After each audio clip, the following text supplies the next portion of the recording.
All right, this is David St. Clair from Datamart. I'd like to thank everyone for joining. We're going to go ahead and get started here for an Ask the Experts webinar. And today we're going to be focusing on the topic of securing and backing up your ShoreTel system.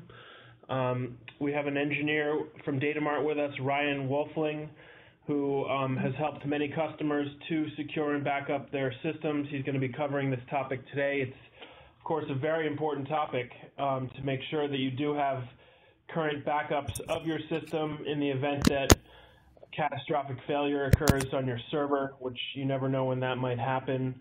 And then also to make sure you're following the best practices for the backups and for securing your system to make sure that you're not vulnerable to any kind of voicemail attack or anything like that. So with that, I'll turn it over to Ryan here, and he's gonna run through the presentation and take it from there. All right, thanks, Dave. So as Dave mentioned, my name is Ryan Wolfling. I'm one of the engineers here at Datamart. The reason we're having this webinar is to share some of the knowledge that we have with you guys. And as he mentioned, this is on protecting and backing up your ShoreTel system. This is the responsibility of you and your IT team to help secure your system. So here's 4 topics that we're going to be discussing. The first is creating and scheduling backups. The second is implementing antivirus. The third is securing voicemail. And the fourth is going to be on archiving CDR data. And this is going to be the call detail records. So first we'll start with backing up your ShoreTel system. Essentially there's going to be 4 different ways that you can do this. The first way is going to be doing it manually. With these different backups, what you're allowed to do is back up the HQ server, the DVS, and there's also additional options to back up your voicemail switches and your service appliances. These files are used to restore existing devices or to add files to hardware replacements. And there are certain scripts that ShoreTel provides us to help us perform these actions. So as I mentioned, first is manually. And what we're going to do for this is we're going to stop. There's a script on the ShoreTel server that allows us to stop all of the services. This is very important in the backup process because you don't want to take a backup while the database is still performing actions, because what this could do is it could give you an image that's corrupted, and if you back up to that corrupted image, it can give you issues with your ShoreTel system. So the way that we navigate to this particular script, in the middle of the slide, you go onto your server, navigate to Program Files. From there, you'll go to Shoreline Communications. The next directory, Shoreware Server, and finally, it's Scripts. This is a quick snippet of what this looks like. There's a bunch of other scripts that you're allowed to run, but these are the ones in particular that pertain to this. So the steps for this: you will right-click on the script, run it as an administrator to stop all the services. Once this is done, you copy your Shoreline data folder to either a different location on your server, whether it be a different partition or a backup folder on your C drive. Once it finishes copying over, you'll go ahead and you'll right-click on the HQ ShoreTel Start Services script, and you'll start up all of the ShoreTel services again. That brings us into the second way that we can back up the ShoreTel system, and this is through having an automated schedule. The way that we do this is we run the backup scripts through the Windows Task Scheduler. And in the same folder as we mentioned before for scripts, there's a folder called Sample Backup Restore. In here it's going to have some scripts to run the backup, as well as a file that you can edit, where basically you point where you want your backups to go to, whether it's on a different partition. So there's a few quick, a few steps to perform this. First, you open up the task scheduler, and then you'll create a new task and name it. And then there's going to be an option for general options. Here you're going to make sure that you're going to run this backup whether the user is logged on or not, and make sure that it runs with the highest privileges. Next, you'll click on the Triggers tab. And for triggers, basically what this does is it allows you to fill out a schedule for how often you want to do backups, whether it's daily backups, bi-weekly. Third is clicking on the Actions tab. This is where you're going to put in the script that you want to run from the ShoreTel server. And as I mentioned before, you'll find this in the Sample Backup Restore folder. Fourth is the Actions tab. Oh, sorry, I already said that. Next is fifth, which is Conditions. And for Conditions and the Settings tab, this is going to vary. Every business environment is different. So according to how you want to have it set up, you'll put in those particular instances in there. And last and not least is to hit save to make sure that it saves the task and that you're ready to go. This is generally one of the more common ways to back up your system, especially if you have a physical server.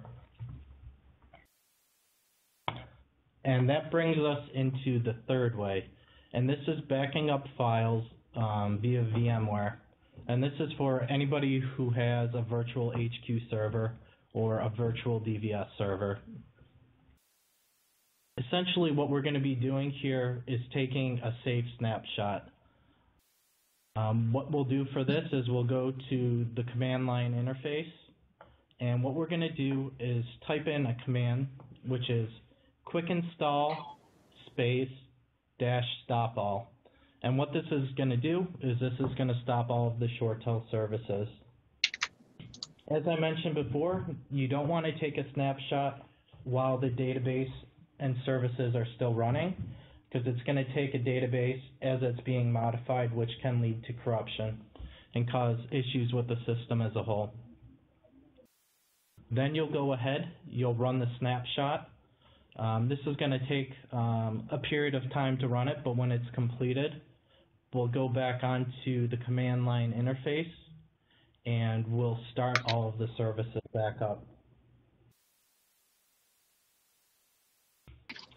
And the fourth and final way is for those of you who do not want to use any of the scripts that are on the ShoreTel system. If you have your own particular script that you have or a program, you can use these as long as they have the same data that you're backing up that is listed in the ShoreTel script. And the script itself, you can actually go into it and see what those different directories are. And that leads me to backing up voicemail switch voicemail. Some of you out there may have vSwitches, which host voicemails on it. And when you do your backups of your HQ and your DVS servers, it's not going to encompass any of your voicemail switches. So what you can do for this is you can create scheduled automatic backups to a separate FTP server, a non-headquarter server that you have. And the easiest way to do it is in Shoreware Director. If you navigate to Platform Hardware and then select the particular vSwitch that you want to do the backup for, if you scroll down to the bottom of the page, there's going to be a section that looks similar to what we have here, where you can actually enable the daily backup. There's going to be a few different fields that you have. You're going to have the IP address of that FTP server that you're backing it up to. It's going to have the FTP port, and this is always going to remain 21. There's going to be the directory field, and this is going to be a folder name which you want to give to back up the files to. And each switch should have a unique backup folder name. And lastly is the username and the password. These are going to be the username which the switch is going to use to access the FTP server files, and the password is going to be the password that the switch is to use to access the files as well. Additionally, if you do have these automatic backups set, you can force a manual backup of the voicemail switches. What you'll have to do for this is SSH into the voicemail switch, get into the SVC CLI, and there is a command that you run which is backup VM, BACKUP-VM, all lowercase, one word, no spaces. And that is going to bring us to our third topic. This is installing antivirus on your ShoreTel system. Antivirus is extremely important to have to protect your system. However, you do not want your antivirus programs and any kind of system network protection software to scan the ShoreTel folders. This can and will prevent the software from thinking that the ShoreTel traffic is harmful.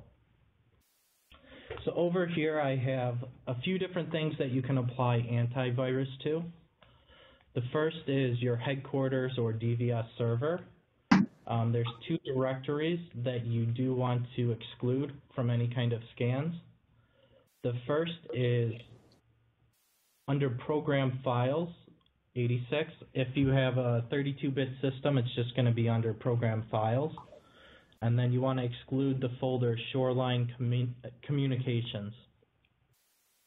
In addition, you'll have your Shoreline data folder, and this can be in whatever drive you have it set to, either the C drive, the D drive, etc.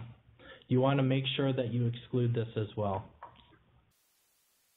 For those of you who have Contact Center, you're going to want to exclude Program Files / ShoreTel, the folder ShoreTel. And those are more server side, but if you want to apply antivirus to an individual's PC, there are some things that you need to exclude as well. If you do not exclude these, some kind of issues you can have are with Communicator and Outlook integration. And basically, this is going to cause Communicator to not respond as it should.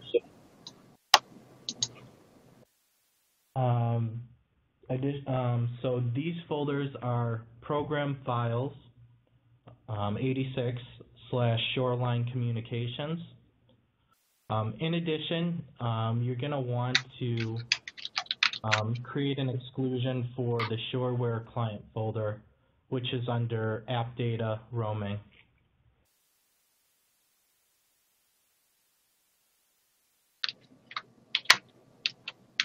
And this will bring me to our third topic, which is securing voicemail.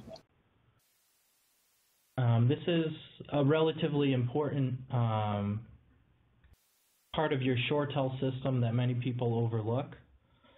So there's a few things that we can do to kind of lock it down. One of the features that the ShoreTel system have is called a voicemail callback. And what this is when you go into your voicemail box, you listen to a message, there's an option, if it's enabled, that you can press, and it's going to call back whatever caller ID came in and left that message. However, this can cause problems as far as people trying to attack your system and access it. Some cases of this is people call into your main line and they may receive an auto attendant message. Generally on auto attendants, if you have it programmed too, you can access the voicemail system. From here, you can try to, people, hackers, whatever you want to call them, they can try to log into a particular user and access their voicemail box. Once they do that, they can basically spoof their number, whether it be an international number, 1-900 number, and they'll leave a voicemail in that particular user's box. Then what they can do, since they have access to it, is go in, listen to the message, hit callback, and then it's going to call out to whatever caller ID they spoofed. So there's a few different ways that we can kind of combat this. If your company isn't in need of voicemail callbacks or it's not really applicable to their environment, you can go ahead, as seen on the slide, and you can uncheck Enable Voicemail Callback. This is found in the class of service, which particular user groups use, and this one is easy as checking off a checkbox. However, if your company does need to use voicemail callback or there's a lot of users that want that feature, there's some other things that you can do to prevent people from accessing your system. One of the most common is to set restrictions on your system as far as call permissions. This is another class of service, and what you can do here is basically restrict certain numbers. So there's a 1-900 number that you can restrict. You can restrict international calls. That may be another option, depending on what group of people, say your call center or whatever, doesn't need to dial those international numbers. You can restrict them. And you can also give people certain permissions. Instead of restricting numbers, you can list a bunch of numbers that they can dial internationally if they need to.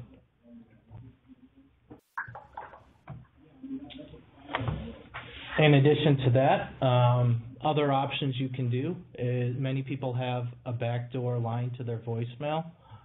Basically what this does is instead of calling into the main number, hitting the auto attendant, hitting pound and accessing the voicemail system, you have a number that's not published and people can dial into that, hit pound, and access the voicemail system there. Lastly, you can also create unique passwords. There's a few different options for this. Some people may not like it. One of them is requiring people to change their voicemail passwords. And in the ShoreTel system, you can do this under the voicemail class of service. And you can also add in something that will give them a reminder when their voicemail is about to expire, so that way they're not caught off guard. The other thing that you can do is you can also increase the complexity of it by increasing how many digits minimum that the voicemail passwords must be. By default, it's going to be set to 4. In the voicemail options, you can increase that number to whatever you want. If you want to increase it by 2 digits, there's a box that you can just put 6 in, you hit save, and then it applies to everybody.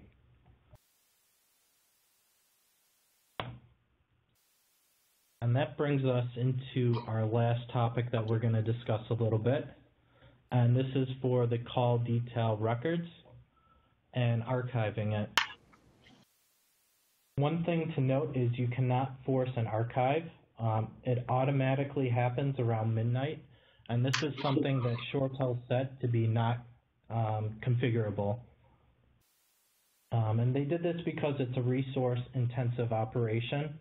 And the intention from them was to do it at an off-peak hour to avoid any kind of issues with critical operations. So if you do want to go ahead and enable CDR archiving, as seen on this slide, you can click on Reporting and then Options, and there's going to be a box that allows you to enable it. And you can also set the retention period before it archives above it. And generally, it says you can set it to a value up to 2,000 days.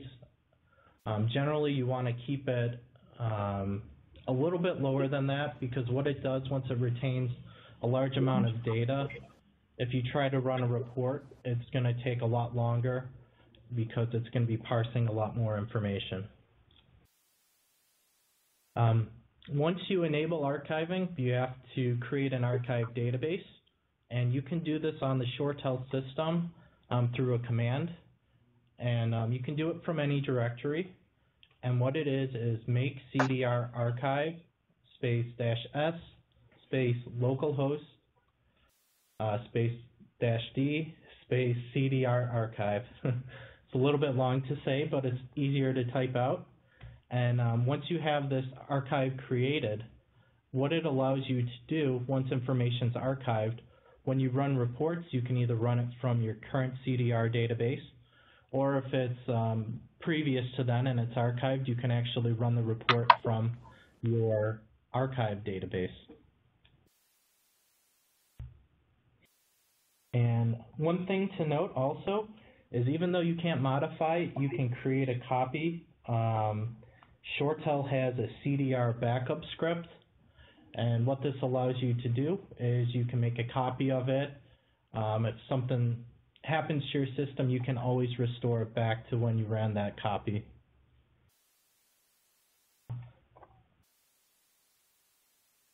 And that brings us to our summary of these 4 topics about preventing, protecting, and securing your system. For backups, you want to make sure you have routine backups in place to prevent any kind of data loss in case of failure. And you also want to make sure that these are done properly. You want to make sure that all of the services are stopped to prevent any kind of database corruption. For antivirus, you want to make sure your servers are protected and that they're not susceptible to issues that might occur without it. But you want to make sure that you create these exclusions so that way the functionality is maintained. For voicemail, you want to make sure, either through restrictions and permissions, creating additional parameters as far as voicemail password length, and callbacks, that you lock down your voicemail system a little bit. And lastly, for archiving CDR, you want to make sure that the CDR database doesn't get to an excessive size and that it runs smoothly whenever you try to access your reports.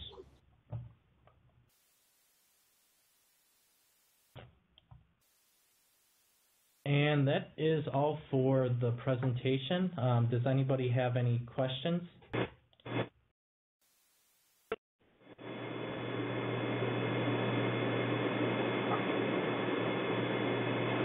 David St. Clair. If there's no questions now, please, or you don't feel comfortable discussing in this group setting, please reach out to us directly, and we'd be glad to run through these scenarios with you on a remote session and make sure that everything is being done properly, and that we're not overlooking anything. So please definitely reach out to us if there's any questions or concerns about how you are doing backups or how you are locking down your voicemail or antivirus or any of these topics. Don't hesitate to give us a call or send us an email. Yep, and if you need a copy of the slides or any kind of documentation pertaining to this, just let us know and we'll be able to provide that to you. Great. So I want to say thank you again to everyone for taking the time out of your busy schedule to learn about this important topic. And again, thank you very much. Yep, and Kathy asked if we'd be able to send the PowerPoint, and we can go ahead and send that over to you. If there are no more questions at the moment, we'll go ahead and wrap this up. Thanks again, everyone.